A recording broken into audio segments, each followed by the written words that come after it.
सभी किसान भाइयों को नमस्कार।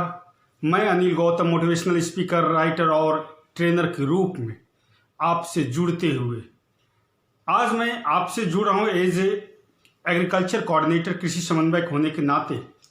सबसे पहले इस कोरोना वायरस का जो महामारी पूरे दुनिया में छाया हुआ है और हम सब लोग अपने घरों में हैं, मैं उम्मीद और आशा करता हूँ कि आप भी अपने घरों में होंगे, सुरक्षित होंगे, हैप्पी होंगे।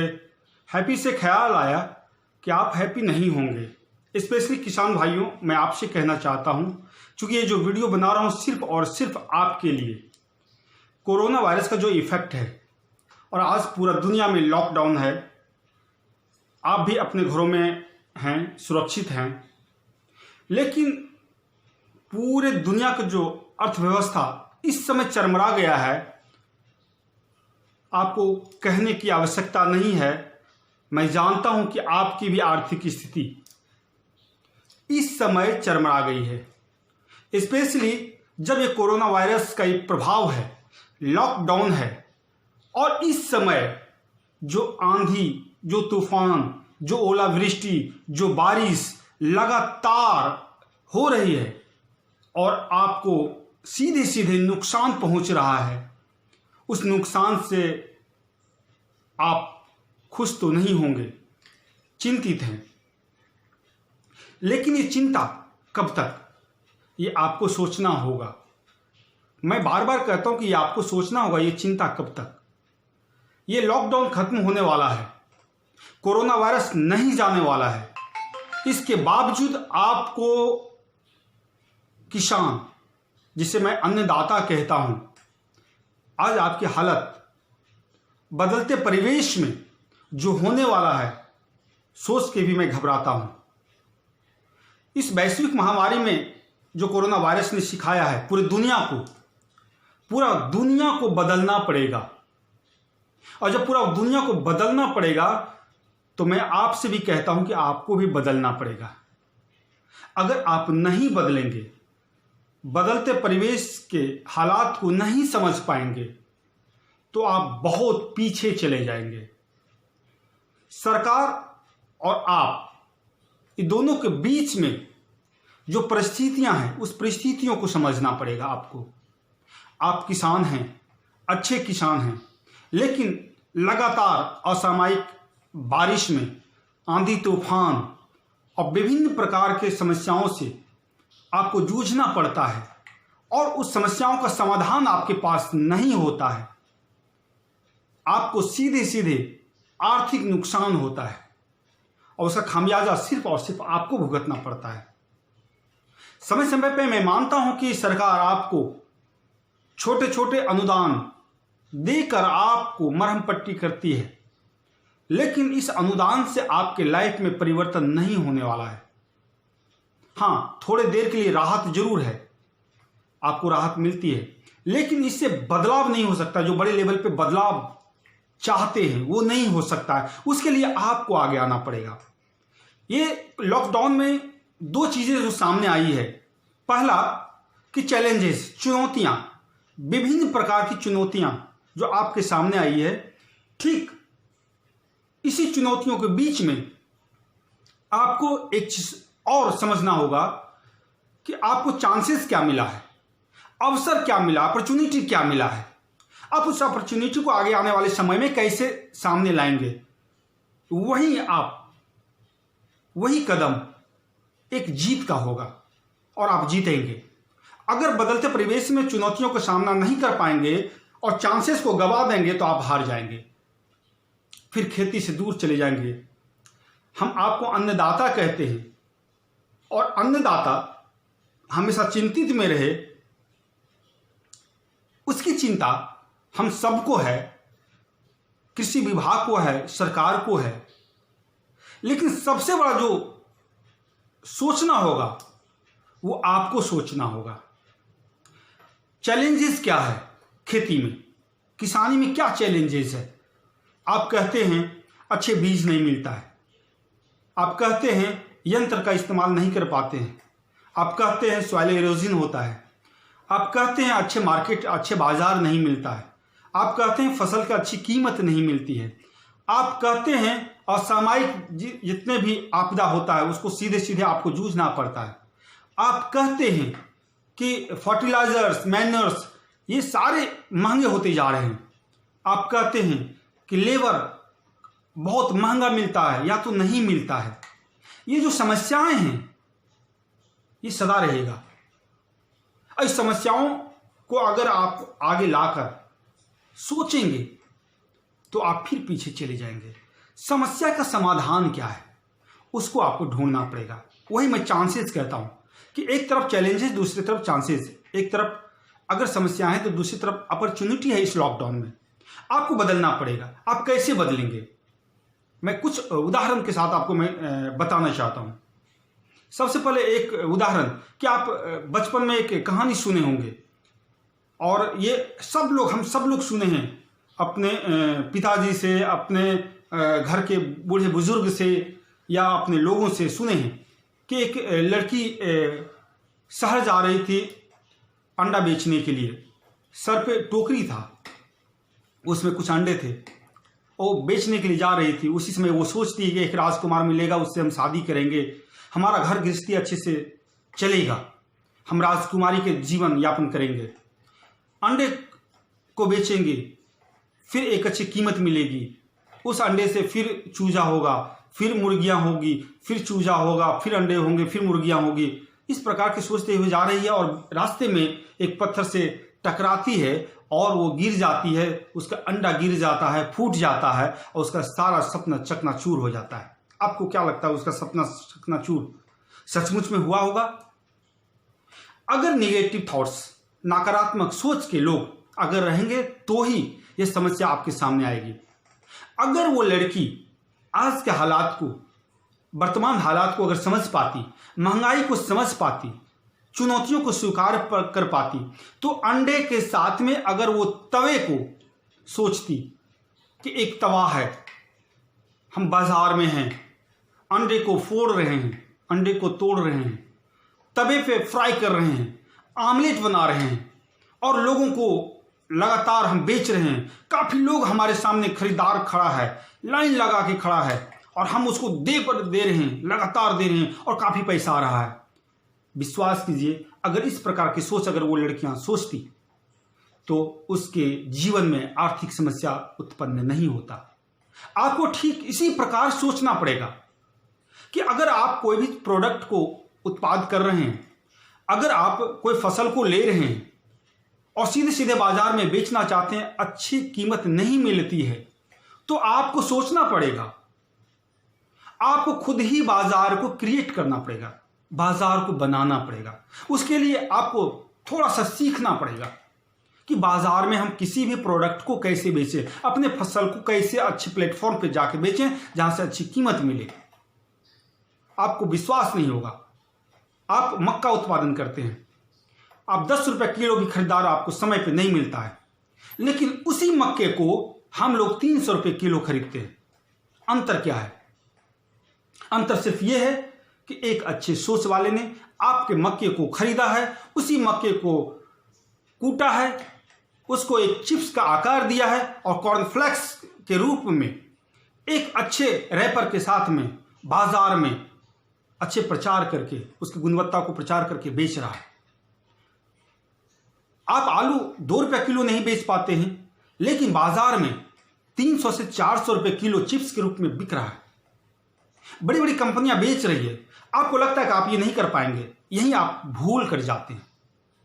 अगर आप गेहूं उत्पादक हैं और गेहूं समय पर नहीं बिक रहा है, तो आपको क्या करना होगा? आपको उसी समय ये सोचना पड़ेगा, अपने घरों में एक छोटा सा उद्योग लगाना पड़ेगा। आप गेहूं को दलिया बना के अच्छे कीमत पर बेच सकते हैं, 10 गुने कीमत पर बेच सकते हैं। बाजार में सब कुछ उपलब्ध है, सरकार लाभ दे रही है, अनुदान दे रही है, आपको उस यूनिट को बैठाने के लिए भी लाभ दे रही है। लेकिन आपको उसी फसल का, उसी उपज का, उसी उत्पाद को बाय प्रोडक्ट के रूप में आपको बाजार में लाना पड़ेगा। आप कहेंगे कि नहीं बिकेगा, मैं कहूंगा कि बिकेगा, आप बेच के देखो। जब तक आप बाजार में नहीं आएंगे तब तक बड़ी कंपनियां का राज कायम रहेगा। लेकिन हर किसान अपने अपने उत्पाद का अच्छे अच्छे बाय प्रोडक्ट को लेके और अपने से बाजार को क्रिएट करके, समूह बना के, संगठित होके, न्यू टेक्नोलॉजी को एडॉप्ट करके, सिस्टम को चेंज करके, अपनी सोच को चेंज करके अगर वो सब लोग बाजार में उतर जाए तो मैं गारंटी के साथ कहता हूं कि बड़ी कंपनियां नहीं टिक पाएगी। बड़ी कंपनियां इसलिए टिक रही कि आप बाजार में टिकना नहीं चाहते हैं, आप बाजार में आना नहीं चाहते हैं और सारा का सारा ठिकरा सरकार पे फोड़ना चाहते हैं। सरकार आपको हेल्प करने के लिए तत्पर है। मैं ये मानता हूं कि सरकार के पास भी अच्छी अच्छी योजनाएं नहीं है। मैं ये मानता हूं, एज ए एग्रीकल्चर कोऑर्डिनेटर भी ये मानता हूं कि आपसे बात करके आपके लिए योजना नहीं बनाई जाती। आपको क्या चाहिए सरकार ये नहीं सोच रही है, सरकार को क्या चाहिए वो ये सोच रही है। लेकिन आज आपको भी ये सोचना पड़ेगा। मैं कई किसानों को उदाहरण देना चाहता हूं। आज कहते हैं कि अच्छा सा हमारे पास लैंड है, उस पर अच्छी उपज नहीं हो पाता है। मैं कहता हूं कि खेती को बदल लो। मैं कहता हूं कि खेती को जो करे बदल बदल वही किसान होवे सफल। खेती को जो बदल बदल के करेगा, सिस्टम चुनौतियां को जो सामना करेगा, आने वाले समय में फ्यूचर प्लानिंग करेगा, वो किसान सक्सेस होगा, सफल होगा। मैं ये कहता हूं कि आप घर पे एक छोटा सा यूनिट बनाइए, मशरूम उत्पादन कीजिए। मशरूम आज हम लोग 200 रुपये किलो खरीदते हैं, लागत 20 रुपये आता है, 10 गुना लाभ मिलता है, कोई खर्च नहीं है, ना कोई उसमें पानी का स्रोत बहुत बड़ा चाहिए, ना बहुत लेबर चाहिए, ना बहुत मैकेनाइजेशन की जरूरत है, ना ही कोई इस तरीके के, ना बहुत खर्च है। आप अपने घरों में उत्पादन कर सकते हैं, सभी किसान अपने घरों में कर सकता है और अच्छे बाजार पे बेच सकता है। मैं एक उदाहरण देना चाहता हूं कि मैं भी चूंकि एज ए मशरूम ट्रेनर भी मैं हूं और मैं मशरूम को बाय प्रोडक्ट बना के इस भारत में मैंने सेल किया है। मुझे याद है कि आप मशरूम को उत्पादन करके जो बाजार में बिकता है उसके अलावा जो बचता है उसको आप ड्राई कीजिए, उसके बाय प्रोडक्ट को बेचिए। 1000 रुपये केजी आप ड्राई मशरूम बिकता है, मार्केट में बाजार में मिलता है। उसके कई प्रोडक्ट्स बनते हैं, बड़ी बड़ी कंपनियां भी बनाती हैं, आप भी बना सकते हैं। आप उस मशरूम के बाय प्रोडक्ट को आप पापड़ के रूप में इस्तेमाल कर सकते हैं, बिस्किट के रूप में इस्तेमाल कर सकते हैं। आप जो आप सत्तू खाते हैं उस सत्तू में उसको मिक्स करके आप बाजार में एक अच्छे चीज़ों को ला सकते हैं। आप बड़े बड़े होटल में उसको सप्लाई कर सकते हैं। बहुत कीमत है, बहुत डिमांड है, लेकिन आपको बदलना पड़ेगा, उस डिमांड को समझना पड़ेगा। आप छोटे लेवल से मधु उत्पादन का, हनी उत्पादन के लिए सोच सकते हैं, कई गुना लाभ है। आप फूल उत्पादन कर सकते हैं, बागवानी कर सकते हैं, बागवानी से जुड़ सकते हैं। लेकिन जो जिससे भी आपको जुड़ना है उसके लिए आपको सोचना पड़ेगा, आपको आगे लाना पड़ेगा, अपने बच्चों को आगे लाना पड़ेगा। आप घर में चर्चा नहीं करते हैं, आप किसान हैं, एक अच्छे किसान हैं, लेकिन खेती का जो प्लानिंग होता है वो आप खेती के प्लानिंग के बारे में अपने घर में चर्चा नहीं करते। मुझे याद है एक जमाना था, आज सरकार का बेहतर प्रयास के माध्यम से हर घर में शौचालय की व्यवस्था की गई है, लेकिन एक जमाना था जब हर घर में शौच की व्यवस्था नहीं थी। लोग अपने किसान अपने घर से लोटा लेके निकलता था, एक लाठी लेके निकलता था, छाता लेके निकलता था शौच के बहाने, और अपने खेतों में जाके देखता था कि उसका फसल किस प्रकार का है और अच्छा समय व्यतीत करता था अपने खेतों में। लेकिन आज क्या है, घर में शौचालय की व्यवस्था हो गई है, किसान घर से निकलना बंद कर दिया है। मैं ये नहीं कहता हूं कि शौच के बहाने निकले, लेकिन अच्छी सोच के बहाने तो निकल सकता है और आपको निकलना चाहिए एक अच्छी सोच के लेके। क्योंकि आप अन्नदाता हो, इस बात को आप भूलो नहीं, आप अन्नदाता हैं। अन्नदाता के जो कर्तव्य है, जो भूमिका होनी चाहिए, वो हमेशा बरकरार होनी चाहिए। क्योंकि जो श्रेष्ठ है उसकी श्रेष्ठता दिखनी चाहिए और आप दिखा सकते हैं। आप घर से निकलिए अच्छी सोच के साथ, बाजार के लिए निकलिए अच्छी सोच के साथ। ये नहीं कि सवेरे आप घर में शौच करते हैं और सीधे सीधे बाजार में चाय के बहाने, अखबार पढ़ने के बहाने, गप्पे लड़ाने के बहाने व्यर्थ में समय गंवाने के बहाने निकल जाते हैं। वो समय आप अपने घरों में दीजिए, वो समय अपने खेती के बारे में दीजिए, अच्छे किसानों की संगति कीजिए, उससे चर्चा कीजिए। एग्रीकल्चर विभाग के जितने भी पदाधिकारी है, जो वैज्ञानिक है, उसके संपर्क में आइए, उनकी योजनाओं को समझिए, अपनी योजनाओं को सामने लाइए और इस प्रकार से एक गठजोड़ कीजिए। मैं निश्चित और गारंटी से बात करता हूं आपसे कि आपका लाइफ चेंज हो जाएगा। एज ए ट्रेनर मैं आपके साथ दावा करता हूं, और मैं ऐसे नहीं कर रहा हूं, मैं सैकड़ों लोगों के लाइफ को चेंज किया है। आज हमारे सिखाए हुए काफी लोग, जिसके पास कोई भी इंफ्रास्ट्रक्चर नहीं है, ना खेती है, वैसे लोग 50,000 से लाख रुपया महीना आय का स्रोत बनाए हुए हैं और वो बाजारों में टिक गया है। एक मजदूर वर्ग टिक गया है। आप तो एक अच्छे किसान हैं, आपके पास वो सारी सुख सुविधा है। सिर्फ और सिर्फ अगर कोई चीज की कमी पड़ रही है तो जो कमी पड़े वो सिर्फ और सोच का है। आप अपने लाइफ को चेंज कीजिए। मैं कहता हूं, इतनी बड़ी चुनौतियों का सामना करते हुए आपका बीपी बढ़ जाता है, आपको लगता है बीपी मीन्स ब्लड प्रेशर, वो बढ़ जाता है। मैं आज तक किसान को बीपी बढ़ते हुए नहीं देखा हूं। वैसे किसानों को जो बीपी का अर्थ बदल दे, बाय प्रोडक्ट कर दे। बीपी बाय प्रोडक्ट, एक ऐसा उत्पाद अपने फसल का उत्पाद का ला के बाजारों में उसको दे, गारंटी के साथ कहता हूं उसका बीपी नहीं बढ़ेगा, उसका टेंशन नहीं हुआ। मैं टेंशन के बारे में अगले वीडियो में मैं कुछ बातें शेयर करूंगा कि अगर 10 सूत्री कार्यक्रम के साथ अगर काम किया जाए तो किसान कैसे सफल होगा। अगले वीडियो के लिए आप तैयार रहिएगा। मैं बहुत जल्द आपके सामने वो वीडियो लाने वाला हूं कि टेंशन नहीं लेना है, लेकिन 10 सूत्रीय कार्यक्रम में हाथ बटाना है। मैं किसान भाइयों से बहनों से निवेदन करता हूं कि आप बढ़ती चुनौतियों का सामना जैविक उत्पाद के माध्यम से, बागवानी के माध्यम से, मधु उत्पादन के माध्यम से, बाय प्रोडक्ट लाके छोटे छोटे बाजार को निर्माण करके, बाजार की स्थितियों को देख के, जो आपके घर में बच्चे हैं, पढ़े लिखे हैं, जो मोबाइल इंटरनेट यूज करते हैं, उससे एक बाजार का सर्वे करके कि हमारे फसलों का अच्छे कीमत कहाँ मिलने वाली है, क्या क्या चेंजिंग हो रहा है पूरे दुनिया में, ये सारी चीजों को आप समझते हुए अगर आप खेती करते हैं तो एक अच्छे किसान के रूप में आप जाने जाएंगे, पहचाने जाएंगे, सम्मानित किए जाएंगे और अन्नदाता के रूप में इस दुनिया में आप अपनी भूमिका को अपने कर्तव्य के माध्यम से निभा सकते हैं और लोग आपको सैल्यूट करेंगे। किसान भाइयों, आज लॉकडाउन में आप घर में हैं, सुरक्षित रहें। हम सब आपके लिए चिंतित हैं, हम भी घर में हैं, लेकिन हम आपके लिए लगातार सोच रहे हैं। हम अपनी सोच को आप तक पहुंचाने के लिए कई तरीके ढूंढ रहे हैं, आपसे जुड़ने के लिए कई तरीके ढूंढ रहे हैं, आप तक पहुंच बना रहे हैं। आपके लिए हम लोग भी दिन और रात जग रहे हैं, हम आपके लिए काम कर रहे हैं, लेकिन आपको भी काम करना होगा। सिर्फ और सिर्फ सरकार के अनुदान पर टिकना नहीं होगा। आज मैं एक चीज और मैं आपको बताना चाहता हूं कि अनुदान के लिए जितने घरों से लोग सीधे सीधे फॉर्म का आवेदन कर रहा है, जितने युवा वर्ग आगे आ रहा है, अगर वो युवा वर्ग सिर्फ अनुदान को नहीं सोच के खेतों की तरफ मुड़ जाए तो ये मैं गारंटी के साथ कहता हूं कि ये पूरा भारत ही नहीं, पूरा विश्व बदल जाएगा।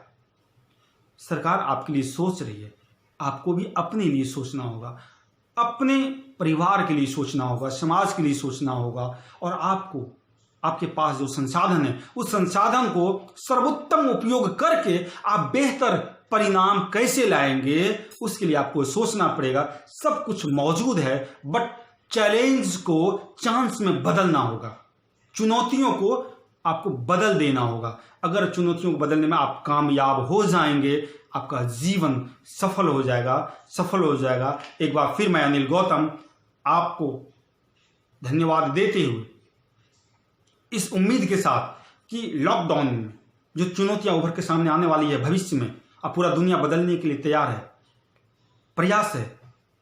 आप प्रयासरत इसी वीडियो को देखने के बाद आप हो जाएंगे, इस उम्मीद के साथ एक अन्नदाता के रूप में आप पूरी दुनिया को दिखाएंगे, लोग आपको सैल्यूट करेंगे। मैं भी आपको सैल्यूट करता हूं और मैं आपसे इस उम्मीद के साथ पुनः अगले वीडियो के लिए कार्य करना प्रारंभ करता हूं। अगर ये वीडियो अच्छा लगा तो हर किसान के पास, उन माताओं के पास, उन बहनों के पास जो खेती के विभिन्न चीजों से जुड़ा हुआ है, वहां तक आप पहुंचाएं ताकि ये वीडियो देख के चुनौतियों का आभास कर सके और बदलने के लिए तैयार हो जाए। बहुत बहुत धन्यवाद।